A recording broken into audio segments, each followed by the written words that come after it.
This podcast is not legal advice and should not be relied upon as such.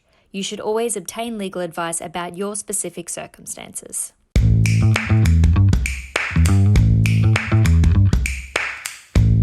Thank you everyone for joining today. This is Tax Records, a podcast series produced by the Hall & Wilcox tax team. My name is Adam Demack and I'm a special counsel in the Hall & Wilcox tax team. And I'm joined today by my colleague and friend partner, Anthony Bradiker. We're here today to talk about employee share option plans and the top 7 things that startup companies should watch out for when making new grants. So Anthony, let's talk about timing first. As we know, in the tax world, lots of things are driven by lodgement and end of financial year deadlines. Is this the same for employee share schemes? And is there a good time for entities to issue equity under employee share scheme plans? Thanks, Adam. Look, the start of the financial year is a great time to consider whether to implement an employee incentive arrangement or to make new grants under an existing employee option plan. Look, for startups, there are great tax concessions that are conditional on the company meeting certain criteria that are based around data and conditions as at 30 June. So whilst you can issue equity under an ESOP at any time, sequencing a grant once you have your financials for the recent 30 June just gone is a really useful time to issue equity. I mean, one benefit is that you can use the company's balance sheet as at the most recent 30 June to establish your net tangible assets or NTA per share and use that to set the exercise price for your options that you're going to issue under an option plan. Thanks, Anthony. That's good advice. And are there any other benefits for startups from the concessions generally? Yeah, absolutely. The tax concessions for employees of startups are quite generous. In short, employees pay no tax on their options until an exit event. Sale or disposal are the most common, and only pay tax on half the gain under the CGT rules, provided the equity has been held for at least 12 months before the disposal. Thanks, Anthony. You mentioned about the benefits for the concessions for startups, and I think they're pretty great. You did, though, refer to an acronym earlier on, NTA. How does that all work? Yeah, so the tax concessions for startups require that the option exercise price is set at the current market value of a share. Now, to avoid the expense of having to go and get an independent valuation, the ATO accepts that a company can use its NTA per share, its net tangible assets per share, as a proxy for market value. However, a condition for the use of the NTA concession is that the company is making offers within 7 years of its incorporation. So that even if you're a startup with less than 10 years under your belt, which is the major criteria for being a startup, you may no longer be able to use the NTA concession. Got it. So, I mean, even though these concessions are designed for startups, probably a bit like everything in the tax world, there's a bit of complexity behind it. Is there anything else that people need to be mindful about in relation to the NTA and the concessions? Look, another condition for the NTA concession is that the company mustn't have raised more than $10 million in the past 12 months.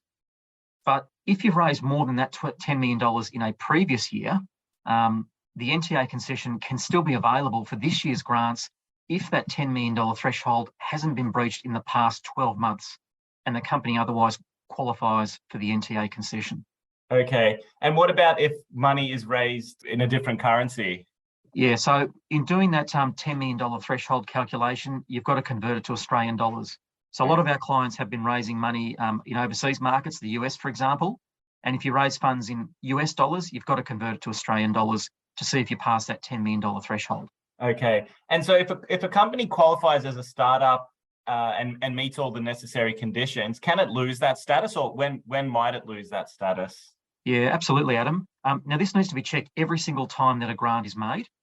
The company needs to be less than 10 years old, not be a listed company, and have aggregated turnover less than $50 million. Now, there's a couple of these conditions, and what you need to bear in mind is that the conditions work on a group or aggregated basis. And in some cases, for example, you may need to include the turnover of your significant, that's more than 40% shareholders, in working out whether you meet these tests or not. Okay, so it seems like it's not exactly a sort of set and forget exercise for startups that might be regularly issuing equity to employees. Is it, in terms of the plan rules though, is that a set and forget thing, or do they need to be looked at periodically also?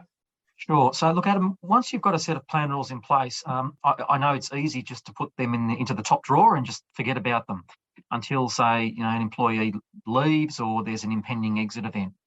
But things you need to bear in mind is that as you grow and your business develops, it's worth reviewing the plan rules from time to time just to make sure that the plan terms still meet your needs. Now, for example, a lot of our clients have got plans that they implemented a number of years ago when they were starting up that don't have vesting clauses, or they might have provisions that deal with employees who leave that were worked out and settled several years ago. It's certainly worth doing a quick reread and having a think about whether the plan rules still suit your business and commercial needs. Thanks. Yeah, I think that's probably good advice. Now, as usual, when we do these tax record podcasts, we've been talking about a lot of tax stuff. Do companies need to think about anything else? Are there any Corporations Act provisions or requirements that need to be taken into account here? Yeah, there sure are. So when options or shares are granted, the fundraising provisions of the Corporations Act need to be considered as well. Many companies have typically relied on various exemptions under the Corps Act, like the small scale exemption or the senior manager exemptions, to avoid having to prepare a disclosure document every time they issue options or shares. Now, these rules need to be considered whenever a grant's made and are effectively a point-in-time test. So, say companies that have traditionally relied on the small-scale threshold exemption may find it more difficult to meet that threshold as the company and their headcount grows. Hence why we always suggest every time you make a grant, you've got to consider these rules. As many of our listeners will know, the corporations law has been amended with effect from 1 October 2022 to expand the types of fundraising exemptions. But look, company law always needs to be considered whenever a grant of options is made. All right, thanks, Anthony. I reckon that's enough non-tax stuff. Back to tax, but away from income tax. I think what we've been speaking about is some of the income tax concessions, but are there any other non-tax issues that people should consider here? Absolutely. Many clients either forget about payroll tax or don't even think about it.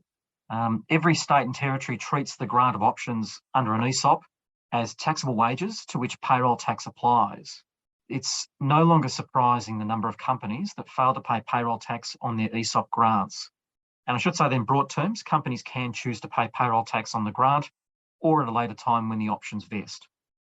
Thanks. Yeah, I can easily see how that would be something that would be missed. All right, before we finish up today, was there anything else on tax that you wanted to tell our audience about that they should keep in mind? And there's probably one final lesson I want to mention, and that comes down to compliance, tax compliance, which often gets to the bottom of the list in terms of our priorities when we issue options or shares. It's often the case that companies forget to do their annual reporting to the ATO on their ESOP grants. Any grants you make under an ESOP require you to report annually to employees on certain details of the equity, and that needs to be done by 14 July after the year in which the grant is made. And you need to separately report to the ATO a further month later by 14 August on those grants. Look, Adam, in wrapping up, it's relatively easy for startup companies to implement an ESOP, and the great danger is that annual grants are made without regard to the specific tax and regulatory requirements that need to be complied with to ensure that employees are not adversely taxed and that the company is not subject to potentially civil and criminal penalties under the corporations law. Thanks, Anthony. I think this sort of information is invaluable for startups who are looking for a bit of insight into how the startup concessions would work. Thank you, everyone else, also for listening today. As always, please get in touch with us if you have any questions. You can find our details on our website, which is www.hallandwilcox.com.au, or you can connect with Hall & Wilcox or the tax team directly on LinkedIn. If you enjoyed today's episode, then rate, review, or follow our podcast wherever you get your podcasts. You can also subscribe to our podcast directly on our website to be notified of new episodes. Thank you, Anthony, and thank you again to our listeners.